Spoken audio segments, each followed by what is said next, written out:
ya, dari Otoritas Jasa Keuangan. Nah, di sini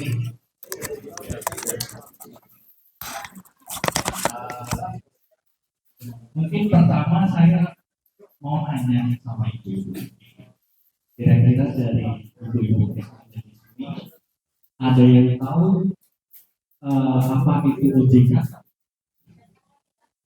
Ada kasih hadiah.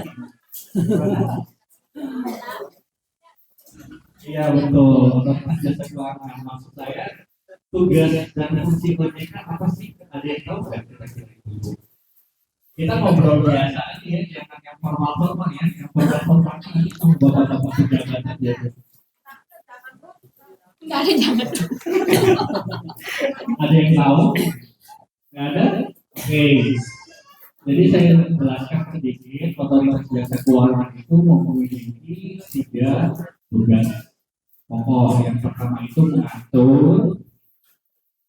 ngatur, tak kedua mengawasi, yang ketiga itu melindungi. Secara umum itu mengatur, mengawasi, melindungi. Oke? Apa yang diatur dan diawasi? Yang diatur dan diawasi itu adalah industri jasa keuangan. Contohnya apa? Nah, contohnya yang paling dekat sama kita itu adalah bank, atau enggak asuransi, atau enggak finance. Itu juga diatur dan diawasi. Yang dilindungi siapa? Yang dilindungi itu adalah ibu semua, masyarakat dan konsumen. Jadi konsumen itu adalah masyarakat, orang-orang yang sudah menggunakan produk-produk pelayanan sektor jasa keuangan.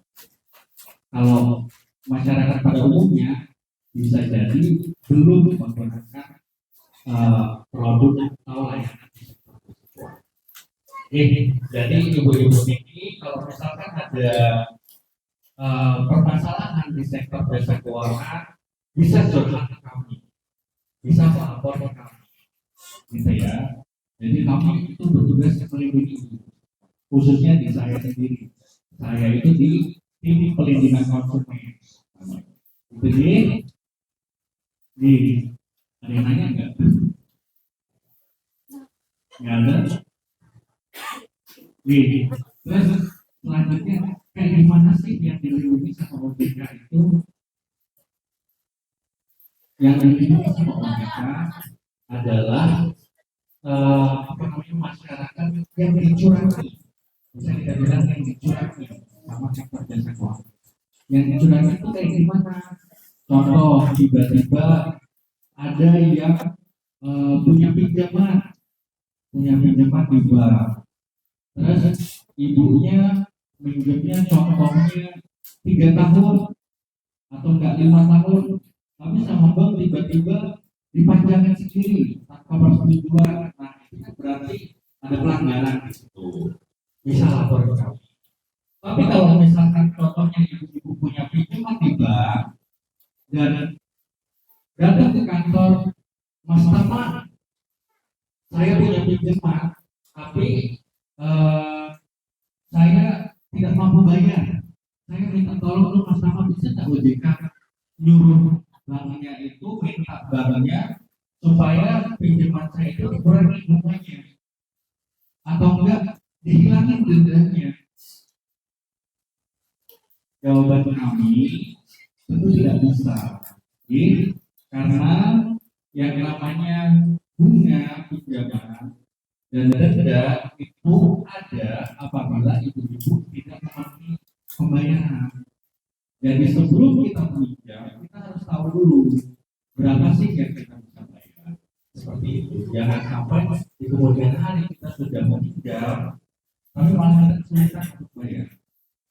Biasanya orang-orang yang seperti itu minjemnya dipakai buat apa? Bukan dipakai untuk menambah modal kerja, bukan dipakai untuk usaha dan lain-lain, tapi dipakai buat beli HP baru, buat beli motor baru. Kan itu tidak produktif. Jadi itu tidak bisa. Jadi kalau misalkan ingin meminta atau meminta keringanan, itu ke bank langsung. Jadi Jadi itu segala perjanjiannya pasti sudah ada di aplikasi. Jadi kalau misalkan merasa keberatan, tidak mampu membayar, datang ke banknya kita jelaskan kondisinya, saya sedang kesulitan, usaha saya sedang tidak berjalan mulus, bisa nggak kira-kira restro? Bahasanya di restro, restro itu kayak gimana?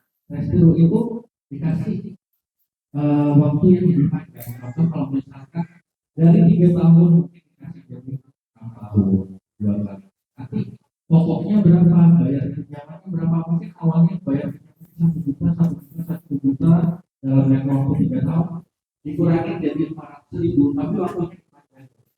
Tuh. Jadi sama aja sebenarnya. Nah, sekarang yang lagi mahal itu adalah pinjol. Nah, di sini ibu-ibu ada yang pakai pinjol nggak? Atau mungkin mbak-mbaknya yang masih muda-muda, yang pakai pinjol nggak? Ada? Mana itu? Di belakang kayaknya ada barusan. Jadi pinjaman itu ada yang legal, kalau yang ilegal itu tentu tidak kami awasi, tidak kami atur. Tidak bisa kami lindungi masyarakat yang meminjam pinjaman ilegal. Tapi kalau yang legal itu kami awasi. Jadi masih bisa katakan apabila tapi kami selalu mengatakan kepada masyarakat kalau bisa jangan pinjam di pinjaman online. Jadikan pinjaman online itu adalah opsi terakhir apabila menggunakan keuangan. Kita cari yang dekat saja yang kita kenal. Salah satu contohnya mungkin dari BSI itu bisa. Jadi kalau misalkan ada permasalahan kita bisa datang langsung ke kantornya. Kita bisa komunikasi langsung. Kita bisa curhat satu sama